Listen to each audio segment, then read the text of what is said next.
Hello everyone, welcome to SceneDaily.com and the post-race wrap-up. I'm Steve Waid. Hey, remember when most of us were wondering if Tony Stewart would win a race with his own team, Stewart-Haas Racing?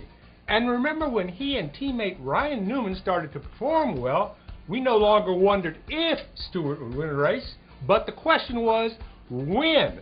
And then, a couple of weeks ago, as Stewart had 5 top 5 finishes in 6 races and moved into second place in the Sprint Cup point standings, well, we no longer wondered if or when Stewart would win a race. The question was, where? And that was answered at Lowe's Motor Speedway as Tony Stewart won the Sprint Cup All-Star Race.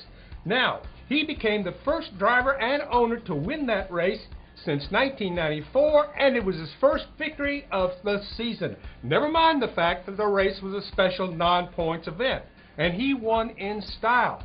In the final 10-lap shootout, he came from 6th place to pass Matt Kenseth on the Lowe side with 2 laps to go, and earn his first victory in the All-Star Race. Okay, let's recap Hot Saturday night at Lowe's Motor Speedway. Sam Hornish Jr. won the Sprint Showdown and Jamie McMurray finished second. Therefore, they both earned starting positions in the All-Star Race. And wrestler Ric Flair, told us that Joey Logano had won the fans' vote and he too got a spot in the All-Star Race. Now, Jimmy Johnson won the first 50-lap segment, but in the 4th segment, he got bumped by Denny Hamlin, spun, and ended up 13th. Now, in the second segment, it was all Kyle Busch. He led all 20 laps, and he stayed out on the track between the second and third segments so he could hold track position. But that wasn't enough to hold off Jeff Gordon, who passed Busch with 10 laps to go in the segment and went on to win. Now, with 8 laps to go in the final segment, Kyle Busch and Ryan Newman and Jeff Gordon made it 3 wide in turn 4, and you knew exactly what was going to happen. And sure enough, there was contact, and Gordon was sent spinning into the grass and into the wall. Now, only green flags counted in the final segment, so Kyle Busch was the leader when the race restarted. But along came Matt Kenseth, who passed Kyle Busch.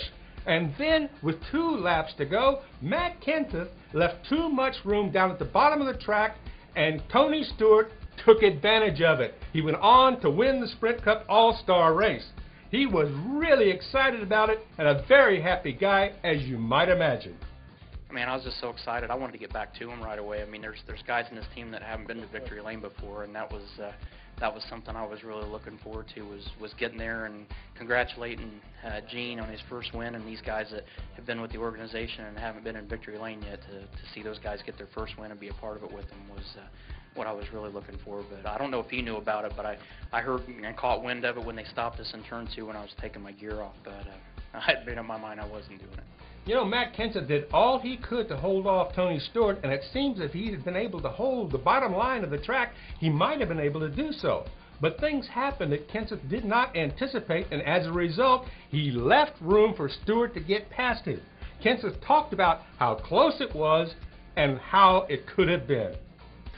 Yeah, I mean, the last couple laps, I'm obviously disappointed we lost, but I feel stupid. It looks like I rolled up and Tony went flying right by me, which he did. But we were too loose all night. We were really slow on restarts, and for a long run, we were really good. Like if it would have been a 600 and we had 30 and 40 lap runs, I thought our car was pretty spectacular. It was pretty good on a long run. So anyway, on that break, we knew we had to tighten the car up a lot, which we did, and put more air in the tires and did all the things you do to do a short run. And it was actually pretty good for 5 or 6 laps, but with all them short runs and cautions and getting the body banged in a little bit and stuff, it just hurt it. And with 3 or 4 to go, we started getting really tight, and it just wouldn't turn it all that last lap, and Tony just rolled on by.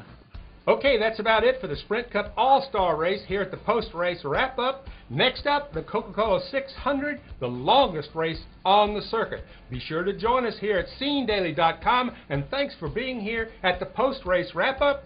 I'm Steve Waid. Woo!